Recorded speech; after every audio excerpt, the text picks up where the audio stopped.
Morning, everybody. How are you? I'm Craig. And I'm Brittany. And today we're going to go over one of the fundamental stabilization exercises in physical therapy. They're called bird dogs. And almost everybody does them wrong, or not the best. So we're going to go over them today just to kind of give you a little bit of a guidance, give you a couple of tips here and there to make it a little bit more of a stable environment for you to create stability in that low back so your back pain can go away. All right, let's get into it. Let's go. So Brittany's going to be our model for today, and I'm going to ask her to come onto all fours, hands and knees. We want to make sure that the shoulders are about the hands are about shoulder width apart, and so are the knees. Now, oftentimes the positions that we see people when they come into this position, go ahead and drop down here, is boom, here we are. This is not where we want to be. How about the other way?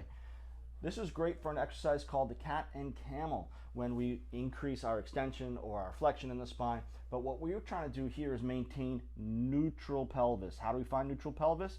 It's a guess of somewhere in between where our sacrum lines up with the rest of our spine.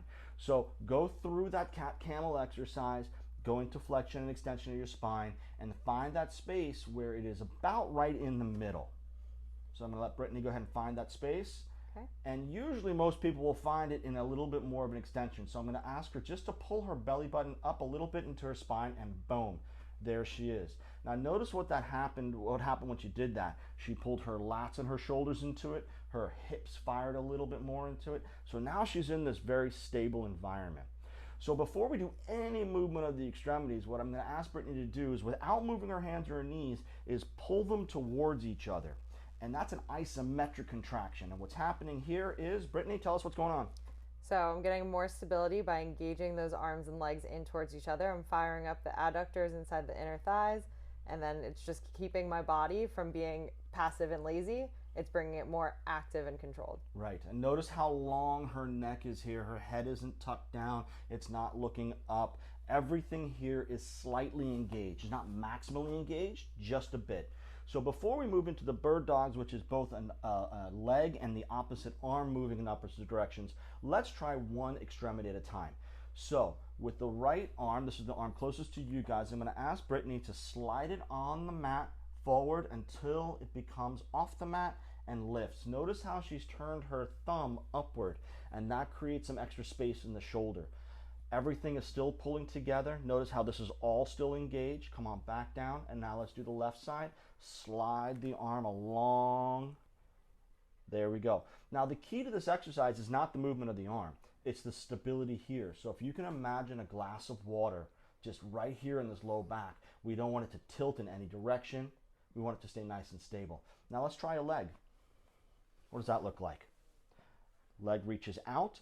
Now, as that leg comes up, you might see some extension here in the hip. The hip might drop down a little bit. We want to maintain it neutral. So again, don't worry about how high this leg lifts up. It's more about how stable this environment is here. Bring that down. Let's try the other side. Remember, pulling the arms and the legs together that are on the floor. Notice how this hip just lifted up and rotated towards you. Let's bring it down just a little bit. Perfect. And then bring that down. All right. So that's one around the world repetition, and that's a tremendous amount of effort, yes? Yeah. Right there. I mean, it's a lot of work happening. Let's try the bird dog. Now, the bird dog is when one leg and the opposite arm extend at the same time. Before the movement happens, Brittany, let's make sure that we're engaging the legs and the arms that are staying on the table. So, or the floor. So this time it's going to be this arm lifting and the opposite leg. That means the right knee and the left hand need to pull together. They don't move. It's isometric, but that engages the parts that are in contact with the floor. So first, let's engage. Perfect. And now let's reach. Making sure that this part here stays very, very stable, solid, excellent. Hold it for 3 to 5 seconds, and then slowly bring it down. Now you can do multiple repetitions on one side, which is always a great way to do it because we also want to work endurance along with that stability, or we can alternate. So in this case, let's alternate. But remember, first we activate on the opposite sides, then we reach out. Pull that belly button up just a touch. There it is. and then bring it down. Okay? How's that feel?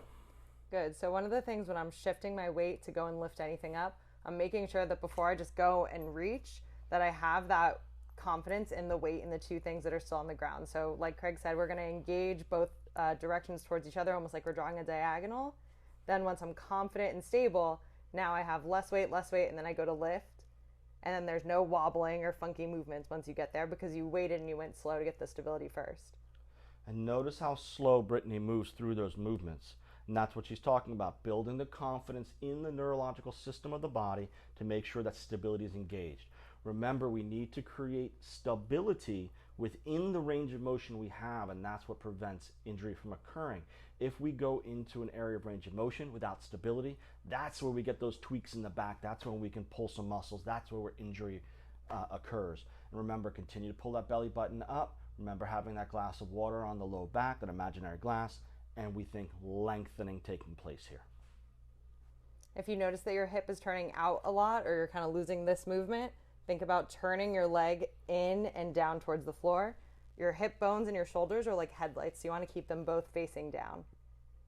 Forehead stays parallel to the ground, so no arching of the neck. Belly button engaged. Excellent. And relax. So this exercise is fundamental to the mobility and stability of the low back and the hips and the shoulders, and it's used every day in physical therapy. We want you to take this information home with you. Make sure that you're doing this movement correctly. Thanks, guys. Have a great day.